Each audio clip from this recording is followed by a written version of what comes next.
Nesse vídeo eu vou falar sobre o argumento de Leibniz, conhecido como argumento cosmológico de Leibniz, ou argumento pela contingência de Leibniz, ou pergunta de Leibniz, que no caso é a pergunta por que existe algo em vez de nada. Então o argumento de Leibniz diz o seguinte: premissa número 1.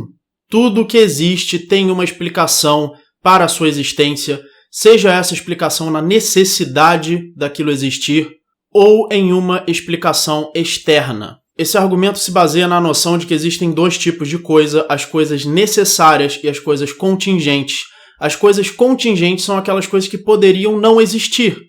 Por exemplo, eu poderia não ter nascido, mas eu nasci e eu existo, e a minha existência é contingente porque ela depende de uma série de fatores, e toda coisa contingente vai ter a sua explicação numa outra coisa. Por exemplo, eu tive 2 pais que me geraram, e assim por diante. Você vai regredindo. Uma coisa contingente tem sua explicação em outra coisa que também é contingente, que teve sua explicação em outra coisa.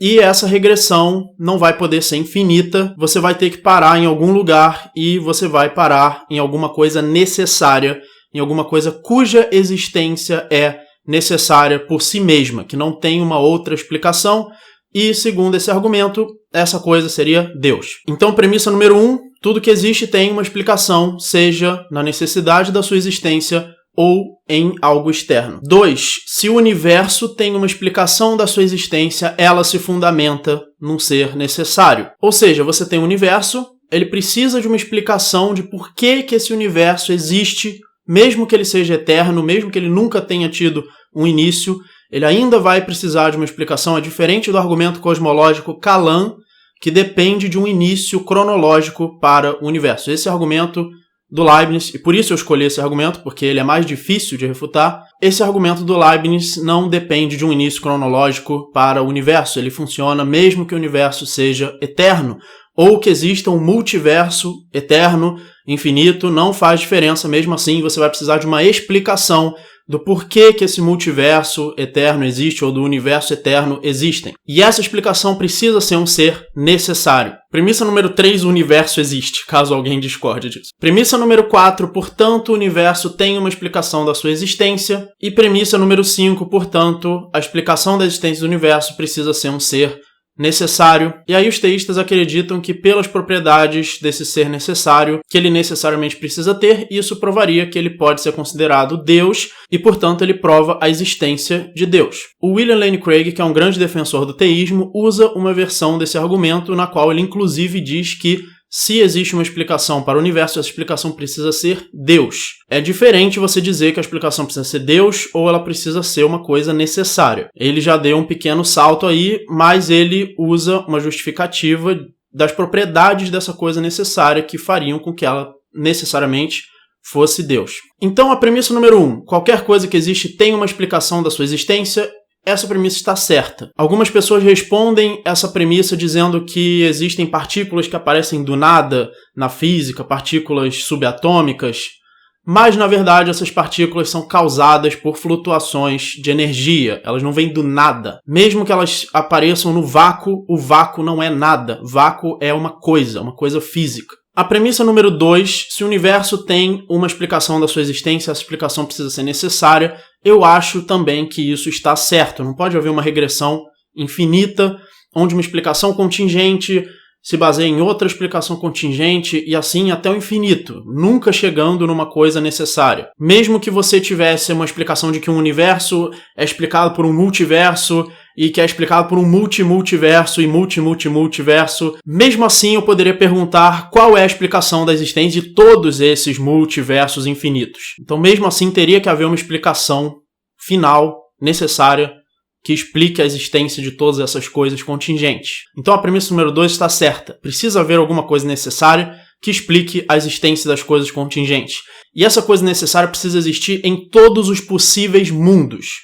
Ou seja, para todo possível mundo logicamente coerente que pudesse existir contingentemente, em todos eles vai ter que existir essa coisa necessária. Você não pode escapar disso, você não pode supor um possível mundo onde não exista uma coisa necessária. Ela precisa existir em todos os possíveis mundos. 3. O universo existe. Acho que isso dispensa comentários. Se você não acredita que o universo existe, Esse vídeo também não existe, então não sei o que você está fazendo aqui. 4, portanto, o universo tem uma explicação da sua existência. Isso segue, logicamente, das outras premissas, não tem o que questionar. E 5, portanto, a existência do universo está fundamentada num ser necessário. Também segue, logicamente, das premissas, não tem como questionar. Então, esse argumento, nessa formulação, eu acho que ele está certo. Ele me parece que está certo. Na formulação do William Lane Craig, ele troca ser necessário por Deus. Ele já coloca a palavra Deus, e aí é que eu posso questionar. Claro, você pode pegar a palavra Deus e dizer que todo ser necessário é uma espécie de Deus. Então, se você acredita na existência de um ser necessário, você teria que ser teísta, porque você pode colocar o significado que você quiser na palavra Deus. Então, nesse caso, eu seria um teísta, se você me disser que todo ser necessário é um Deus. Assim como também, se você me disser que um Deus necessariamente precisa ser onipotente, eu vou ser um ateu. Eu vou achar que é impossível um ser onipotente. Isso eu não vou explicar nesse vídeo, mas o ponto é que você pode mudar a definição de Deus e eu posso ser teísta, ateu ou agnóstico, dependendo da sua definição. Na minha definição, em geral, que eu costumo usar, eu sou agnóstico. Então vamos ver o que o William Lane Craig vai dizer para justificar que esse ser necessário é Deus. A justificativa dele é: só existem 2 tipos de coisa que se classificam como ser necessário. Uma delas são objetos abstratos, números, a matemática, etc. E a outra coisa são mentes. Então, uma mente consciente são as únicas 2 coisas, segundo William Lane Craig, que podem ser classificadas como necessárias. Só que o problema com os objetos abstratos é que eles não têm poder causal. Então, números, matemática não podem causar nada. Elas não causam nada na nossa realidade, são apenas ideias abstratas.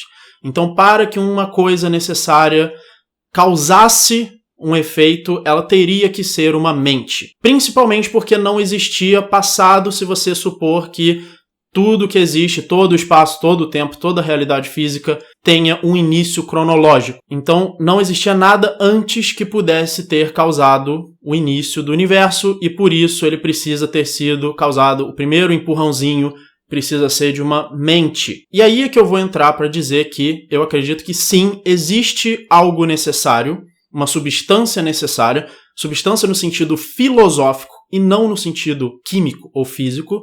Substância significa algo que existe, que não é uma forma de outra coisa, mas sim algo que existe por si mesmo. Então eu vou afirmar que tem que existir sim uma substância necessária que seja a explicação da existência de todo o universo ou de todos os multiversos, mas essa coisa não necessariamente é uma mente. Ela pode não ser uma mente. É isso que eu vou argumentar. E não sendo uma mente, ela não vai se encaixar nessa noção que o William Lane Craig tem de uma divindade e, portanto, ela não necessariamente vai ser Deus ou um Deus. Então é o seguinte, o argumento do William Lane Craig parte do princípio de que se uma coisa não for abstrata ou uma mente, ela teria que ser física. Para uma coisa ser a explicação de todas as coisas físicas, porque todas as coisas físicas são contingentes, ela mesma não pode ser física. Então, se ela não é física, ela teria que ser mental. Agora, a minha resposta a isso é que ela pode ser uma outra substância que não é nem física e nem mental. É uma substância desconhecida.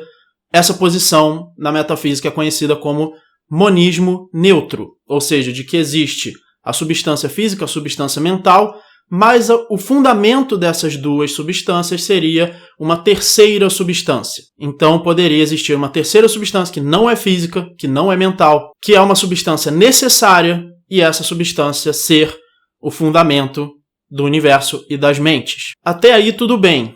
O único problema com isso é, ok, como é que essa coisa que não é uma mente, que não tem consciência, que não pode agir conscientemente, deu o primeiro empurrãozinho para criar o universo, para fazer o Big Bang? E a resposta é o seguinte, eu acho que se o universo realmente, se toda a física, todo o tempo, que jamais existiu, teve um início, então realmente precisaria ser uma mente que criou esse universo. Acontece que não existe evidência de que toda a física teve um início.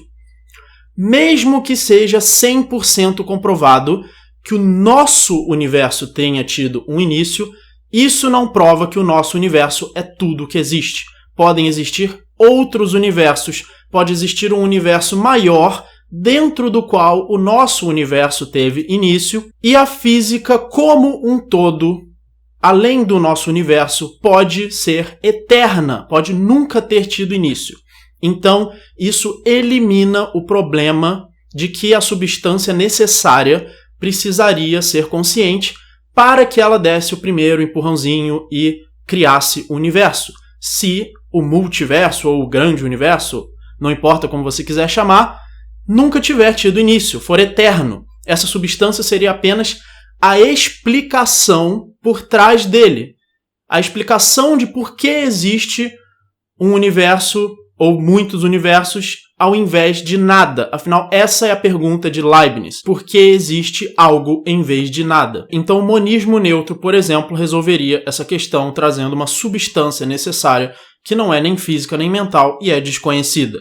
Eu não vi William Lane Craig ou nenhum filósofo que defende esse argumento pela contingência explicar por que o monismo neutro é impossível. Por que é impossível haver uma terceira substância além da física e da mental. Agora vamos supor que realmente algum argumento filosófico prove que o monismo neutro é falso. Prove que só pode haver substância física ou mentes, assim como afirma William Lane Craig. Mesmo assim, isso não provaria a existência de um Deus. Mesmo assim, as mentes em conjunto podem ser a explicação do universo. A explicação da existência da física podem ser as mentes. A questão é, mesmo que mentes, uma ou mais mentes, sejam a explicação do universo, isso não necessariamente significa que uma mente criou o universo conscientemente, desenhou o universo, desenhou o planeta Terra. Mentes poderiam ter causado o universo sem que elas estivessem desenhando toda a ordem, blá blá blá. Mentes poderiam ser a explicação da existência da física, mesmo que o universo fosse eterno, mesmo que o multiverso, o grande universo, fosse eterno e nunca tivesse sido desenhado. E a ordem que nós vemos no nosso universo poderia simplesmente ser porque o nosso universo faz parte de uma cadeia tão grande, mas tão grande de universo, que em algum momento você vai ter parâmetros que permitem a ordem. Ou seja, essa questão da probabilidade pode ser resolvida pelo tamanho do grande universo, da quantidade de multiverso, pode ser inclusive infinito, e não existe nenhuma evidência de qual é o tamanho do universo, do multiverso, porque ninguém pode detectar nenhum limite no universo. E mesmo que pudesse, ninguém pode provar que não existem outros universos. Resumidamente, a substância necessária não precisa ser uma mente, ela pode ser uma substância neutra, que não é nem física nem mental, e mesmo que você provasse que ela precisa ser uma mente, não precisa ser dessa forma tradicional de uma mente desenhando, fazendo design inteligente do universo. As mentes podem ser a causa do universo físico de uma forma que não inclua design. As mentes também podem ser a explicação do universo ou de multiversos que não inclua sequer um início dessa realidade física. Não necessariamente existe só uma mente necessária, podem existir várias mentes, todas elas serem necessárias. Em nenhum momento a definição de ser necessário implica que seja só um, podem ser vários. E mesmo que esse argumento provasse que uma mente causou o início do universo, e mesmo que essa mente tivesse desenhado o universo, esse argumento está muito longe de provar que essa mente é um deus de uma religião específica, é o deus cristão, ou é o deus abraâmico, ou ele tem um plano para nós. Esse deus poderia ser muito bem o deus dos deístas, ou seja, um deus que nunca criou uma religião, que não tem nada a ver com religião, ele simplesmente causou o início do universo. Então existe aí um salto incrível entre você provar que uma mente criou e desenhou o universo. Mesmo que você pudesse provar isso, que você não pode, ainda seria um salto incrível de você achar que isso prova a existência de um deus específico de uma religião. Esse deus pode ser um deus genérico, pode ser o deus deísta, um deus que não criou religião nenhuma. Então é isso, espero que vocês tenham gostado da minha reflexão sobre o argumento pela contingência de Leibniz. Inscreva-se no canal para mais vídeos de filosofia, economia, ética, veja minhas playlists na descrição. E se você quiser ajudar esse canal a continuar postando vídeos de filosofia e economia, você pode me ajudar através do meu Apoia-se, que está na descrição. Muito obrigado e até o próximo vídeo.